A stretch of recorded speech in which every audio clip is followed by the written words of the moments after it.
কি হয়েছে বলো তো? কাংড়া দিয়ে এঁচোড়। কেউ খেয়েছো? মনে হচ্ছে খাসির মাংস। না খেলে বিশ্বাস করতে পারবে না, এত সুন্দর গন্ধ ছুটছে, পুরো একদম খাসির মাংস বলে না গাছপাটা, পুরো সত্যিই গাছপাটা, পুরো এত সুন্দর লাগছে। কাংড়া দিয়ে দেখো, চিটি কাংড়া দিয়ে করে হয়েছে।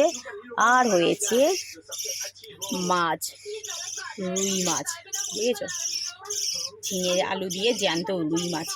ভিডিওটা কেমন লাগলো অবশ্যই কমেন্ট লিখে জানিও। আর রান্নাটা কালারটা কেমন হয়েছে অবশ্যই বলবে। আর তোমরাও এরকম কাংড়া দিয়ে কে কে এঁচোড় খেয়েছো বা খেয়ে দেখো, সত্যি খুবই ভালো লাগে, খুবই ভালো লাগে। চলো টাটা।